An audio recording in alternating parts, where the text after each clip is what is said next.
আসসালামু আলাইকুম রহমতুল্লাহ বরকাত। কোরবানি আসলেই অনেকেরই জানার বিষয় থাকে যে কোরবানিটা কার উপরে ওয়াজিব। এটা অত্যন্ত গুরুত্বপূর্ণ একটা প্রশ্ন এবং মুসলিম ব্যক্তি মাত্রই সেটা তার জানা থাকা অবশ্যই জরুরি। তো কোরবানি কার উপরে ওয়াজিব? জিলহজ মাসের 10 তারিখ থেকে 10, 11, 12, 10 তারিখ থেকে 12 তারিখ পর্যন্ত, 12 তারিখ সূর্যাস্ত পর্যন্ত, জিলহজ মাসের 10 তারিখ সুবহে সাদিক থেকে নিয়ে 12 তারিখ সূর্যাস্ত পর্যন্ত এই সময়টাতে যদি কারো কাছে নেশাব পরিমাণ সম্পদ থাকে তাহলে ওই ব্যক্তির উপরে কোরবানি ওয়াজিব।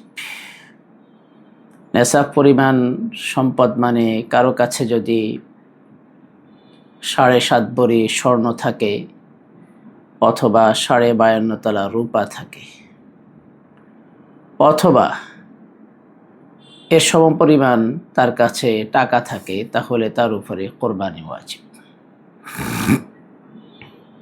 এখানে একটা বিষয় আমাদের বুঝার আছে, সেটা হচ্ছে যে জাকাতের ক্ষেত্রেও নেশাবের ব্যাপারটা আছে, কিন্তু জাকাতের ক্ষেত্রে আপনার কাছে যে নেশাব পরিমাণ যে টাকাটা থাকবে জাকাত ফরজ হওয়ার জন্য, সেই টাকাটা আরবি চন্দ্রমাস অনুযায়ী, আরবি বর্ষ অনুসারে সে টাকাটা 1 বছর আপনার কাছে ঘোরাটা শর্ত। কিন্তু কোরবানির ক্ষেত্রে ব্যাপারটা এমন না। কোরবানির ক্ষেত্রে আপনার কাছে জিলহজের 1 মাস 1 তারিখ টাকা নেই, 2 তারিখ নেই, 3 তারিখ নেই, 5 তারিখ নেই, 6 তারিখ নেই, 7 তারিখ নেই, 8 তারিখ নেই, 9 তারিখ নেই, কিন্তু 10 তারিখ সুবহে সাদেকের পর থেকে নিয়ে 12 তারিখ সূর্যাস্ত পর্যন্ত এই সময়টার মধ্যে, এই 3 দিনের মধ্যে যে কোনো একদিনের যে কোনো একটা সময়ে আপনার কাছে যদি নেশাব পরিমাণ সম্পদ অর্জিত হয়ে যায় তাহলে আপনার উপরে কোরবানি ওয়াজিব হয়ে যাবে। এবং ওই নেশাবের মেয়াদি হলো 3 দিন। যে নেশাব পরিমাণ সম্পদের কারণে কোরবানি ওয়াজিব হয়, ওই নেশাবের মেয়াদি হলো 3 দিন।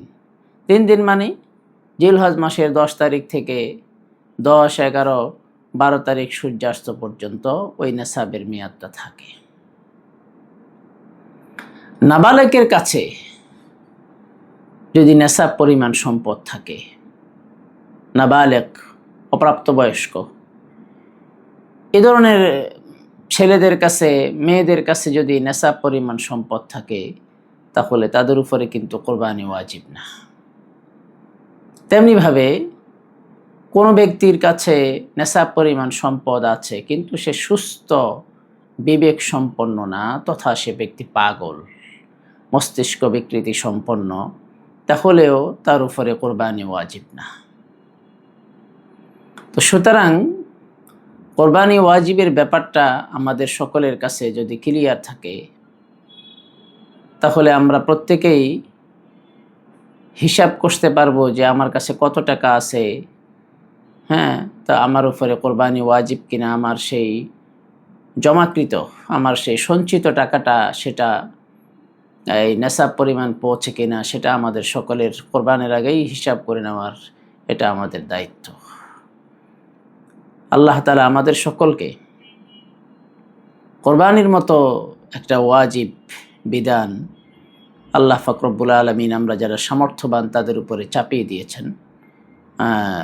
আল্লাহ তাআলা সেটা করার জন্য নির্দেশ দিয়েছেন এবং রাসূলুল্লাহ সাল্লাল্লাহু আলাইহি ওয়াসাল্লাম বলেছেন, মান ওয়াজাদা সাআতান ফালাম ইউদাহি। যে ব্যক্তির কোরবানি করার সামর্থ্য আছে কিন্তু সে ব্যক্তি কোরবানি করলো না, তো আল্লাহর রাসূল বলেন, ফালা ইয়াকরুবান্না মুসাল্লানা, সে যাতে আমাদের ঈদগাহে না আসে।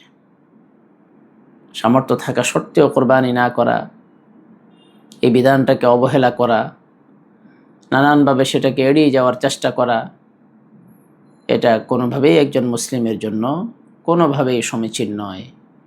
এটা অত্যন্ত গর্হিত একটা কাজ, যে কোরবানির বিধানটাকে উপেক্ষা করা।